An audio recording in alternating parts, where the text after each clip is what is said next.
Welcome to Unleash the Awesome with Dave Gambrill. All of us have unique skills, talents, and abilities that aren't being used to their full potential. Our mission is to share the people, tools, apps, and other resources that will help you unleash your awesome on the world.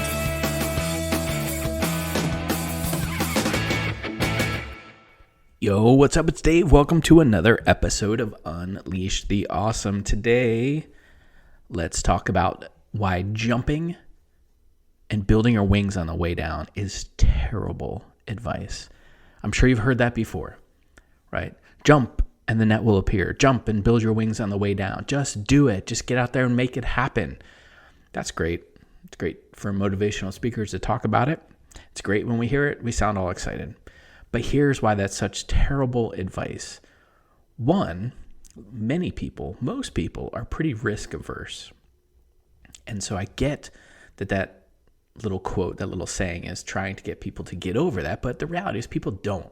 And so when they think about that, jump and building the wings on the way down, what if you don't build your wings on the way down and you crash and burn, which is what most people do when they try this strategy, right? They hear it as just throw caution to the wind and let's go, right? Well, I'm here to tell you that gravity, at least on this planet, works. And then if you jump and you try to build your wings on the way down and you don't have the skills or the talent or the ability or the knowledge or the strategy or the tactics to build those wings, then gravity is going to win and it's going to be painful and messy for you. Both literally, if you decided to do that, and figuratively, if you decide to have some kind of undertaking that you want to pursue. So that's actually really terrible advice. I hear people repeat it all the time, but it's awful. What I would rather you do is something I call building the ship as you sail it. Build the ship as you sail it. And that means you have to get in the water and you have to go. Now, if you got in the water and you couldn't swim, that would be a problem. So obviously you need to know how to swim, got to have some skills. But if you started into the water and you had a little bit of a raft, and then as you went, you could start building a boat and maybe you could fashion a sail out of some clothing or something, that's a lot less violent than jumping and building your wings on the way down. But it still implies that you have to get started. And I think that's a softer way to articulate that. And I think more people can wrap their head around the idea of, oh, okay, I can get in there and get going. Let's go. It's going to be a little bit messy, but yeah, I can make that happen. Because the reality is we go on this journey of trying to do new things, of leaving our comfort zone, of building something really awesome in the world, unleashing our awesome. As we do all those things, we're going to have to learn some new skills, some new talents. We're going to have to leverage some things that we probably haven't tried to leverage before. And jumping and building your wings on the way down is like too quick, too fast, too violent. And it doesn't build in the idea of creating a proof of concept or something like that. So let's talk about in real terms what this would mean. For me, when I left corporate America, and I had years and years, decades of experience in corporate America in different roles and sales and marketing and all kinds of stuff. When I left, I did more of a build your ship as you sail it type approach, where I set a date a couple years in advance of when I wanted to leave. And then I worked backwards from that date, right? Beginning with the end in mind, as Stephen Covey would tell us. I worked backwards from that date and put some benchmarks in place. How big did I want to have my audience? How big or how many times did I want to do some proof of concept type events or training or courses and sell those things? And what kind of revenue targets did I want to hit or shoot for? And so I had the plan and I mapped it out and then I executed on that plan. And that's, I'm sure you've heard plan your work and then work your plan. That's really what I did. But it was a 2-year process. So it was slow, methodical. I had checkpoints and benchmarks all along the way. And as I was going, I tried things. Created mastermind groups and tried to sell them. Some of them failed miserably. Some of them were successful. I put some online courses out there. They weren't the best online course you've ever seen, but I started making some money. And so I'm building the ship as I sail it. I'm taking off. I'm realizing that I'm going to float. It's okay. I'm heading in the direction I want to go. It's working out. I'm getting better and better. I'm making my raft now into a boat. My boat's floating pretty well. We're going pretty fast. I'm learning how to steer the boat a little better because I created a sail, right? And so I'm doing all of these things, small things, proof of concept, going and making it happen. Unfortunately, what a lot of people hear is jump and build your wings on the way down, and they go, well, I'm going to go into work today and like just say, screw it, boss, I'm out of here. I'm leaving. And they leave. And then they don't really have a plan or tactics. They just heard that thing and they go, I'm just going to quit and go do this thing. And they don't have any strategy for how to do it, right? Now, there is some truth to the idea that, you've probably heard it put this way too, right? The idea of Cortez, right?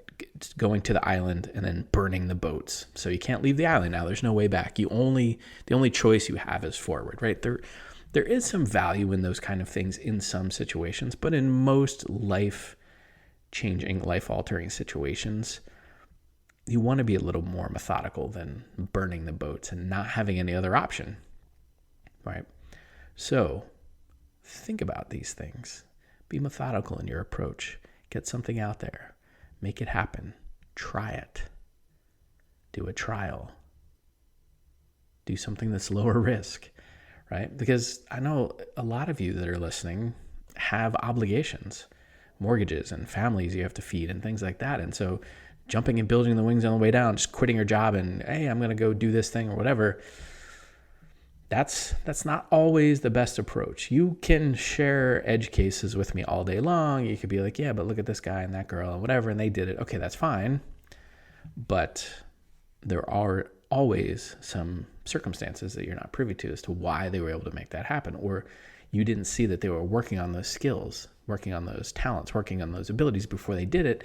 And yeah, then they did just have to decide to make the decision to release or cut the umbilicus and just go make things happen, right? So at some point you will have to make that decision and decide to bet on yourself and go, but not at the beginning. You have to build up to it. You have to build some skills, some talents, some abilities, things like that. Or you have to play the game for a little bit, if you will. And one of the ways I found, for me anyway, for it to be easier for me to make this happen was when I was in corporate America. There was a couple times right when I knew I was getting ready to leave, right? So within this 2-year window of me saying, you know what, I want to go strike out on my own and do my own thing, there were plenty of opportunities for me to get promoted or accept a management role or things like that, or a director role or whatever. And I purposely said no, because I didn't want the extra responsibility in the corporate environment to detract from what I was trying to do on my own. And people would say, because they didn't know I was trying to do stuff on my own, are you crazy? Why wouldn't you be a manager? That's so much more money. And I'm like, well, thinking to myself, yeah, it's $10,000 more or something, but that also means I'm going to be working like 60, 70-hour weeks. Then I'm going to have all these people that I'm responsible for, blah, blah, blah, blah, blah. No, why don't I just do what I'm doing? I'm very good at it. Why don't I just keep doing that? Because it didn't take a lot of effort for me, if you will, because it was just, I was good at it, right? I'm sure you're good at whatever it is you do in your job. So instead of taking the promotion and the responsibility that would come with that and the extra work, whatever, and the headaches, I decided to not do that so that I could focus over here on my side hustle and build that up, right? So if anything, that was my jump and build your wings on the way down type moment, was I turned down opportunities to get promoted. And of course, then I knew that would probably burn some bridges in the organizations I was a part of, where they'd say, well, this guy's not upwardly mobile, or he's not, what do they call it in HR? High potential. He's not a hypo. Those terms crack me up. But let's take him off the hypo list. Okay, fine, whatever. Like, I was okay with that because I knew I had a plan and I was executing on that plan. So those are some things you have to think about. Like, I was on a coaching call with somebody this morning, and they were talking about how they were, looking for this promotion into this national sales role or whatever. And I'm thinking to myself, well, that's going to be a lot more work for you and a bigger challenge and whatever. And you say you want to build this thing on the side. So at some point you do have to make the decision where the priority is going to be, right?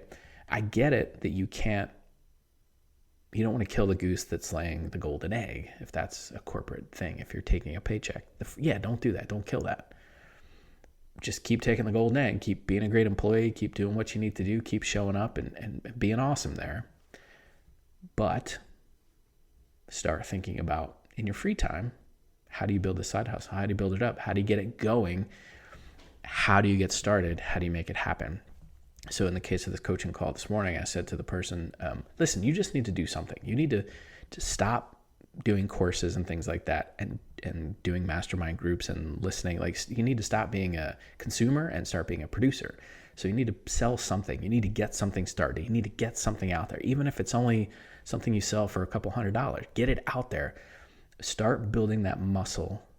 As I talked about in a previous episode, start building the side hustle muscle, right? Get it going. Get it out there.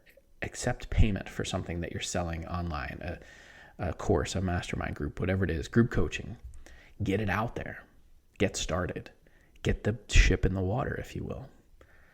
And then you can iterate from there. You can make things happen. I had another coaching client a while ago.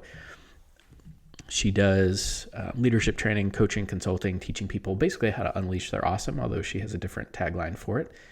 And she had figured out how to do a podcast like this, except she was doing it on a different platform and she did it a different way. And there was people in her audience that wanted to learn how to do that.